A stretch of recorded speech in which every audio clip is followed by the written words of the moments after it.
The breaking news, stay at home. That is the order tonight as the coronavirus pandemic spreads. Nationwide, almost twice as many people are in the hospital tonight than there were just a month ago. Hospitals are running out of beds, doctors are running out of protective equipment, and families are running out of hope.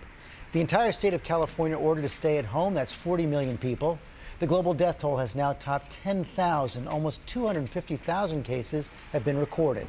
And the situation just keeps getting worse in Italy, now with more deaths than China. But one bit of good news from that country.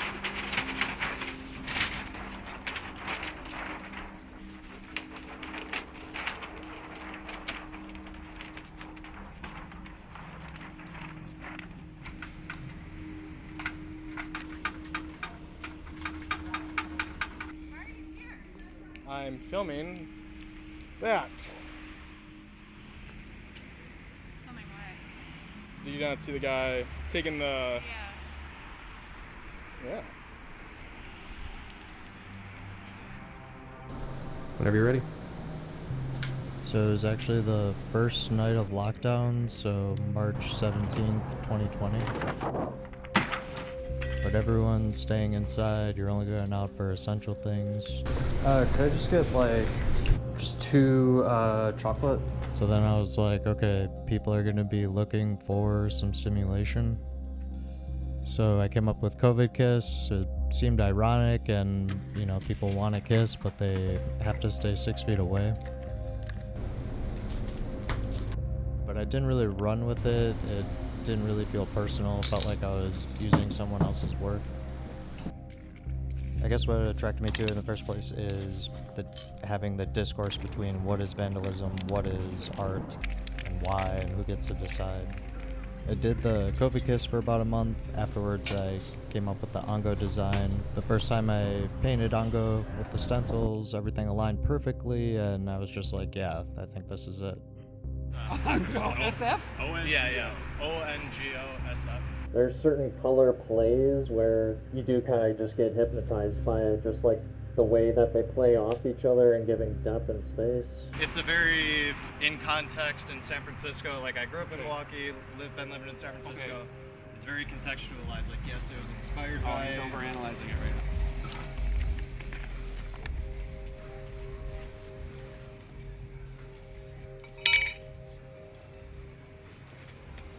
Yeah, I don't have a car, hardly ever walk. I'm usually on my bike, and it's pretty dumb with all the hills.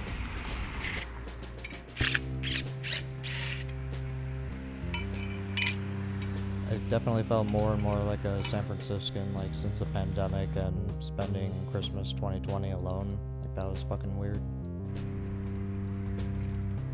I think a lot of people want to do street art, but taking the first step can be really daunting. Street art seems like an exclusive thing and something you have to be invited to. So I was staying up late, doing a lot of night photography. Businesses were boarded up with plywood, and that kind of made it free game. I had all the time in the world because everything was still.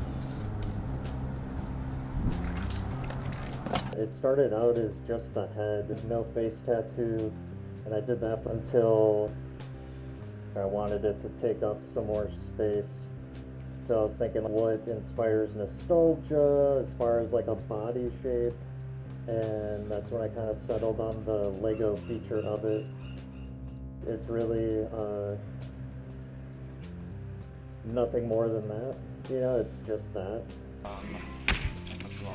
Did he already ask you what kind of art you do? I paint, weed paste, mostly stenciling. Like art sheet? Yeah, please. Thank you very much. Thanks, man. I mean, this is a great barrier over there.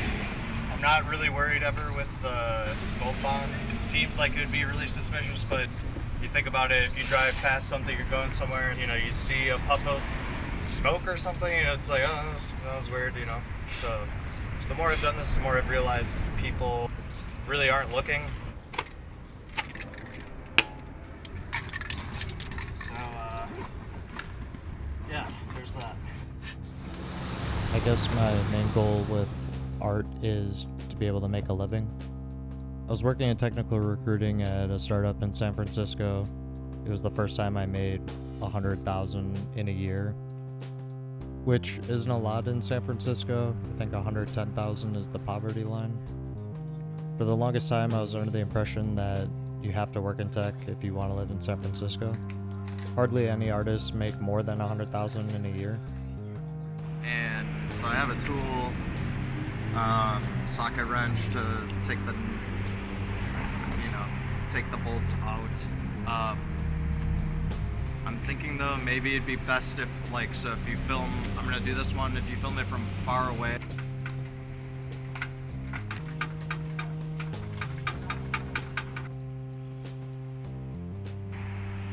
As people walked by, I was kind of surprised that people would kind of look down at him, but not really pay any attention to what he was doing. And we see so many advertisements every day in our lives that we start to look past them. And when we see something pop up on top of them, it's oh, I actually want to look at that now. So I don't think it's a bad thing. When it comes to street art, I feel like it's a fine line between whether or not it would be considered a criminal activity or not. It's definitely property damage of some sort. But if some mom and pop shop was running an ad, I'd probably avoid it because, they likely used up their entire marketing budget for the year to run that ad. So, but other than that, I don't feel bad. Advertisements just take up public space.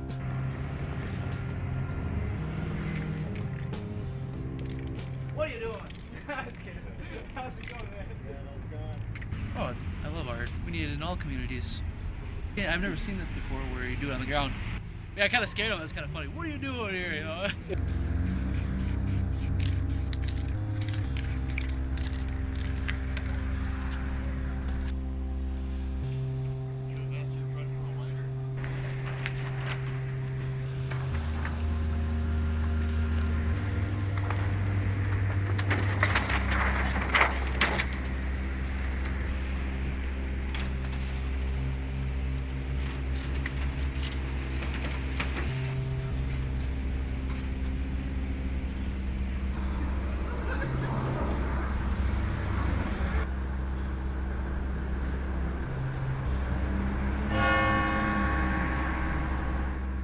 I notice a lot of people who are buying my art nowadays, usually newer people, which is kind of interesting because they see probably even less than other people who have bought stuff in the past.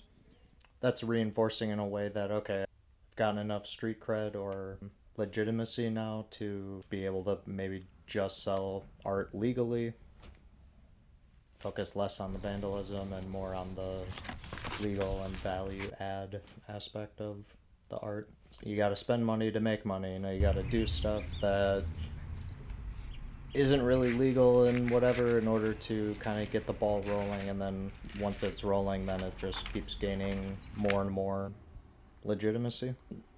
The main difference between Milwaukee and San Francisco with the legitimacy of art and being an artist, you can see it when you're driving down the street or walking down the street. There isn't a lot of graffiti and there isn't a lot of street art, and because people aren't seeing those things in their daily routines or their walks or commutes, when you see tags and you see some tags on the side of a building, you think, well, that's spray paint and that is crap, it's just squiggles, and and then maybe you see something that's like a bigger piece that a graffiti writer did that clearly has a lot of time and a lot of intricate details. So you see that next to a tag and it's like, okay, well, clearly this thing has more value. Again, the kind of gray area for the legality of it being spray paint on a building, but the fact that it takes more time to do and it's more, I guess, even more intricately detailed because people in Milwaukee aren't seeing a lot of graffiti or vandalism or street art. Just doesn't hold the same value as in San Francisco. Like, you see the tags, you see the graffiti, you see the street art. For me, and I know this is true with other people too, that every time that I ride past something and I'm anticipating seeing an Ongo that I painted somewhere, and then I turn around the corner and see it, it's like a hit of dopamine. The world is a confusing, unfamiliar place. Seeing something that you recognize at different times in different places makes you feel home, or it makes you feel like you're not alone. It reminds me back to Christmas 2020 and how lonely it felt and strange, and all my friends and family were elsewhere. So art is a lot like that, where it can transport you and it transcends time. It makes you feel connected.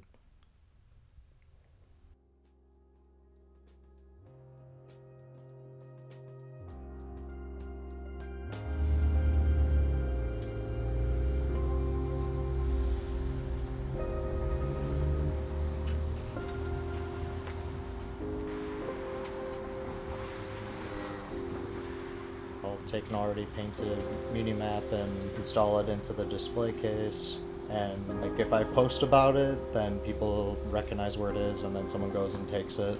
And I think anyone who collects my art is fine with the idea that they may have spent $300 on the same thing and I basically just gave it away. But to me, it's like, well, probably teenagers are the ones who are ballsy enough to go take one of the maps. Oh, he spray painted it. That's pretty cool. Why was mine so beat up, bro? I love it, dude. I think it's sick. It's kind of a way that I can still engage with maybe the younger people or people who just can't afford it. Hey, Ongo. Oh, no way! Nice to meet you. I have your artwork adorns the walls of my room. Oh yeah? Yeah. Nice. I have at least 3. You know, $1,000 is insane, but I mean, it definitely goes to like buying burritos and sandwiches from time to time, but I'd say all of it gets just reinvested back into paint or supplies, bike parts. It sucks to like attach money and stuff to art and creativity, but at the same time it's like, I don't know, just trying to fucking survive, and I'd rather do it painting stuff and doing what I like and people liking it. So that would be the dream. So it'd be kind of fun to like look back on this time and be like, oh, he had no idea that it would all come together, but